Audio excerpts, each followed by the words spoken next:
Liebe Kinder, letztens habe ich meinen Vater gefragt, du, sag ich, Papa, wie ist es eigentlich, wenn man den besten Sohn der Welt hat? Da sagt er, tja, da musst du mal den Opa fragen. Und genauso witzig geht es gleich weiter beim Code-Rein-Theater. Denn was passiert eigentlich, wenn das Märchenland aus den Fugen gerät? Wenn auf einmal die Hexe lieb und die Prinzessin böse ist, was machen wir dann? Am besten fragen wir nach. Hallo? Ist da jemand? Einen wunderschönen Tag. Ja, Abu, bist du denn da? Oh, einen wunderschönen guten Tag. Ich bin Marco Weißgenau und ich habe euch eine Puppengeschichte mitgebracht, Abu. Und schön hast du mich angesagt, denn im Märchenland ist wirklich alles durcheinander. Das müsst ihr sehen. Sagt mal, Kinder, habt ihr überhaupt Lust auf Puppentheater? Was? Habt ihr Lust auf Puppentheater? Also gut. Dann lasst uns anfangen. Das Puppentheater, Puppenensemble, bitte meine Damen und Herren, liebe Kinder, viel Spaß!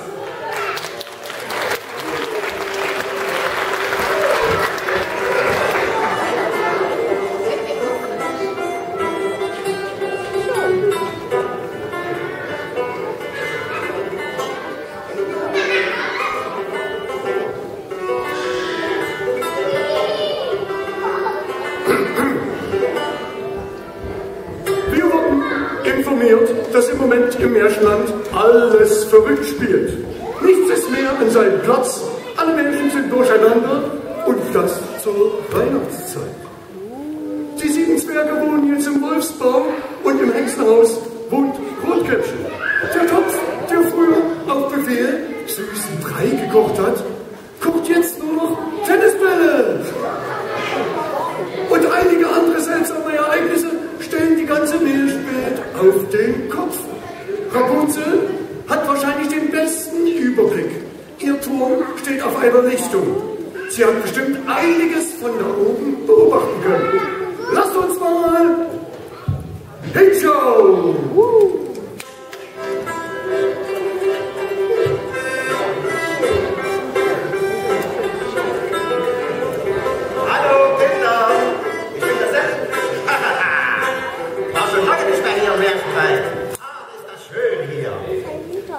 Hallo, Rapunzel. Na, wie geht's denn so? Und, was geht denn hier so ab im Märchenwald? Hallo Sepp, eine absolute Katastrophe. Was wie? Das absolute Märchenchaos. Von hier oben aus musste ich so einige merkwürdige Sachen mit ansehen. Was du nicht sagst? Ich konnte den ganzen Tag sonderbare Zauberblitze und Zauberblasen im Wald sehen. Hilfe! Kinder! Nach und nach wird der ganze Wald verzaubert.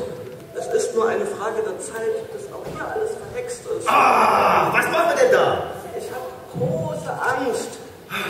Schau doch, was bei den anderen los ist.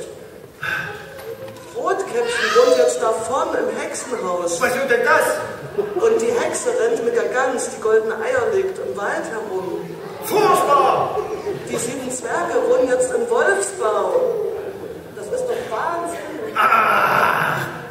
Ich krieg gleich Herzinfarkt. Alles ist durcheinander.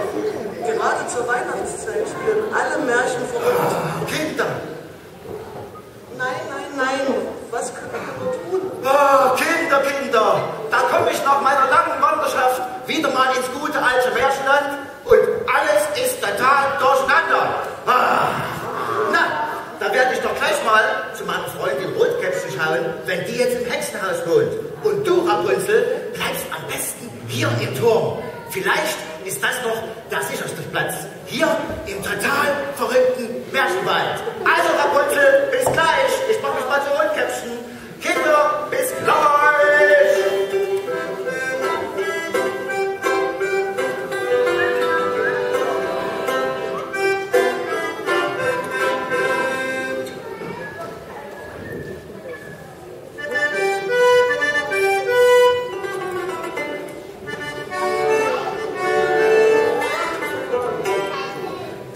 Was passiert da wohl? Aber nun wieder zu den Märchen Märchenland-Nachrichten.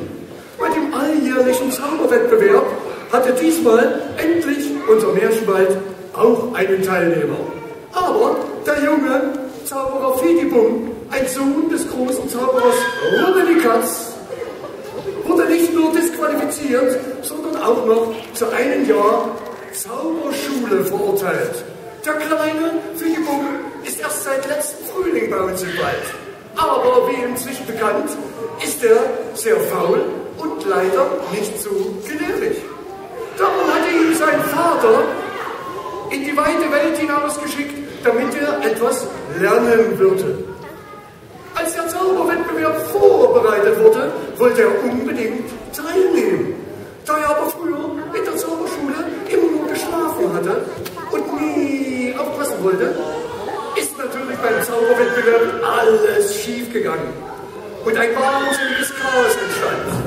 So wurde Fidibum letztendlich vom Zauberwettbewerb ausgeschlossen und seitdem hat ihn niemand mehr gesehen. Außerdem ist bei diesem Zauberwettbewerb dem weltberühmten afrikanischen Zauberer Saharika die Zauberlimo gestohlen worden. Mit dieser Limo kann jeder geschickte Zauberer mit etwas Übung alles zaubern, was das Herz begehrt.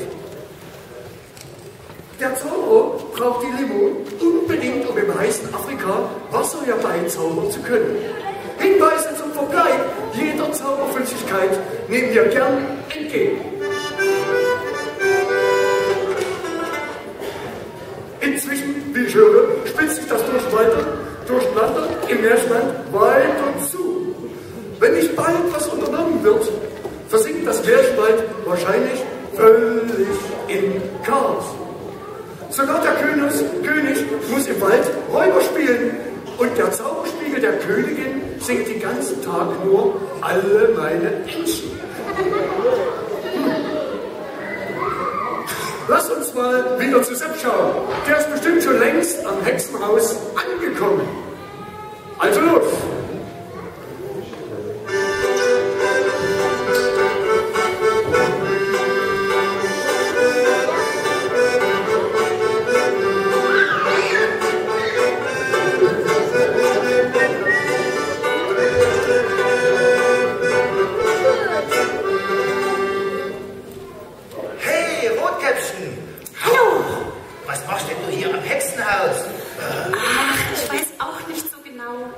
Eigentlich wollte ich der Großmutter Wein und Kuchen bringen. Aber plötzlich bin ich hier im Hexenhaus aufgewacht und kann mir nicht erklären, wie das passiert ist.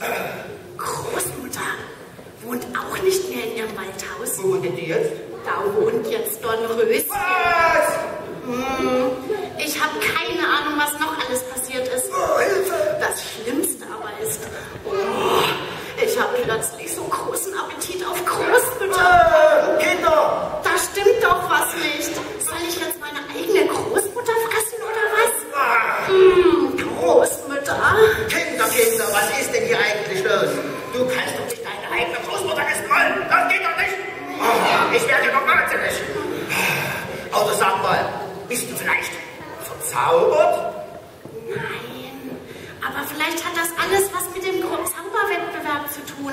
Seitdem spielt hier alles verrückt. Was denn für Zauberer? Hier gibt's doch gar keine Zauberer im Märchenwald. So ein Unsinn. Doch. Letztes Jahr ist ein junger Zauberer aus dem Nachbarwald zugezogen. Der kann aber noch gar nichts. Denkst du, der hat vielleicht was damit zu tun? Keine Ahnung. Aber irgendwas muss er hier alles verändert haben. Frag doch mal die 7 Zwerge. Die wohnen jetzt da vorne im Wolfsball. Und, hast du hier irgendwo eine Großmutter gesehen? Ich hab solchen Hunger. Jetzt hör auf mit den Scheiß Mundkäpfen. Du hast schon 40 Finger. Ich schau doch mal an das Hexenhaus hier. Das ist vollständig aus Lebkuchen. Und wahrscheinlich sehr, sehr lecker. Da wäre ich doch gleich mal kein Kostenjäger. Und danach versuche ich mal, das Chaos hier im Märchenwald in Ordnung zu bringen. Lecker, Lebkuchen,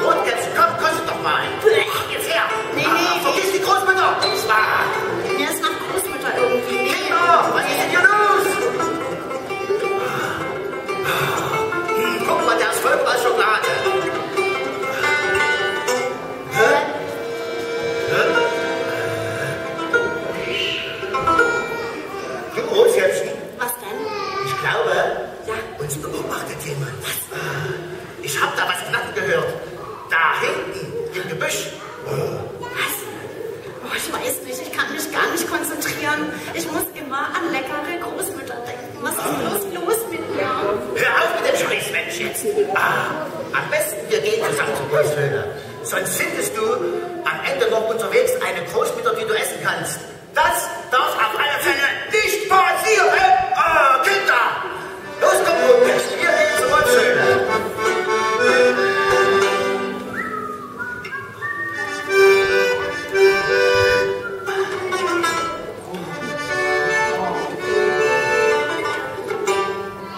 Die Nachrichten überschlagen sich.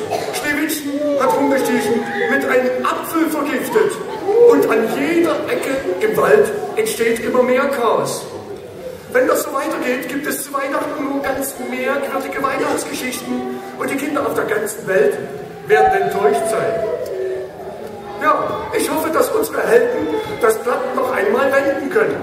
Inzwischen müssen doch die zwei schon längst an der Wolfshöhle angekommen sein. Vielleicht wissen die 7 Zwerge mehr. Die wohnen nämlich jetzt aus unerfindlichen Gründen in der Wolfshöhle. Sie arbeiten seitdem nicht mehr im Berg und sind völlig verstört. Die Wölfe sind zwar auch nicht glücklich mit der Situation, da sie jetzt im Bergwerk arbeiten müssen, wie es früher die Zwerge getan haben, aber sie stehen wahrscheinlich unter einem starken Zauber und können gar nicht anders. Rotkäppchen und Sepp sind wahrscheinlich schon an der Höhle angekommen und alle Zwerge schimpfen gleich wild drauf los. Schauen wir doch mal hin.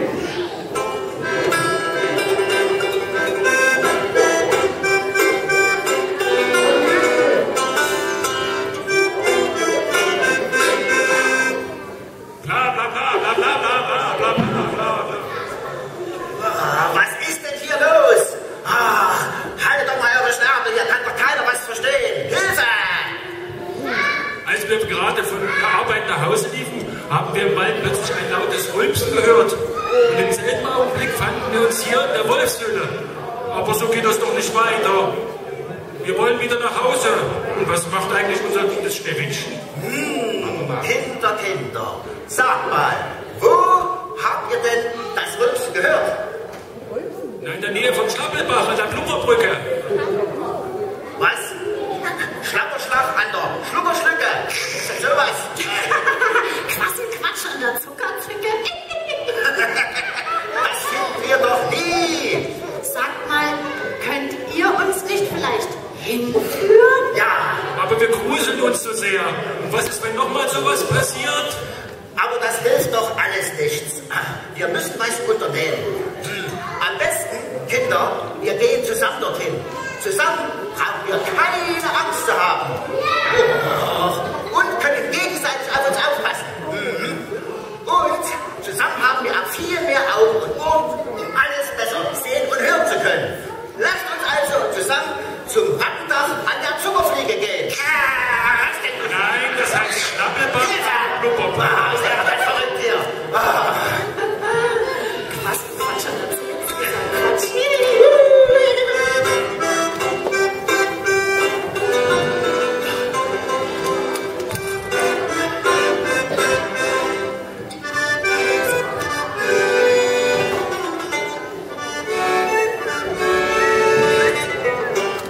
Nochmal eine wichtige Durchsage.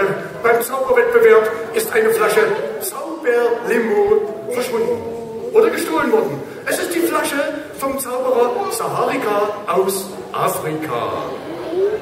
Wenn jemand so eine Flasche sieht, soll er oder sie sich sofort an der Märchenlandschenke melden.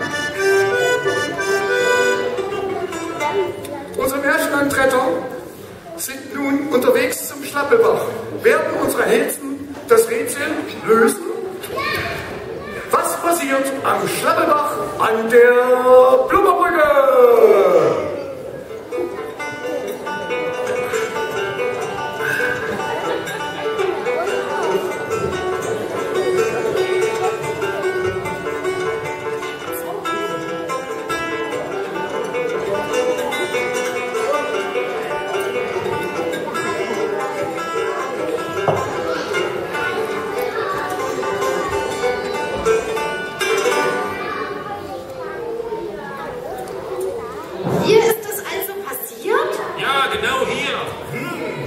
Na, hier ist aber nicht viel los. Naja, lasst uns alles mal genau anschauen.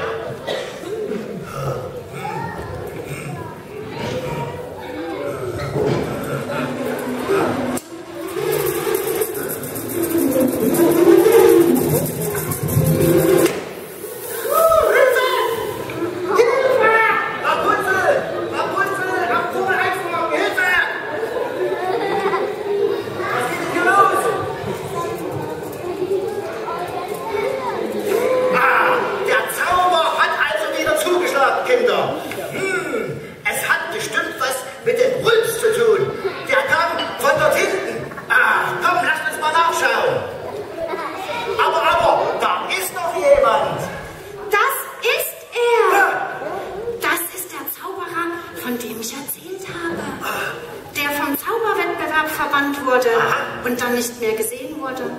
Der junge Zauberer Fidibum. Fidibum, du kannst doch eigentlich gar nicht zaubern. Bist du etwa an diesem Chaos schuld?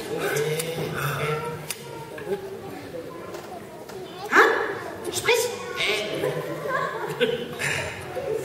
Aha. Du hast die Zauberringe beim Zauberwettbewerb geklaut. Und immer wenn du einen Schluck genommen hast und zaubern wolltest, musstest du laut rülpsen. So muss es gewesen sein, jawohl. Das Rülpsen hat dich überführt. Jawohl.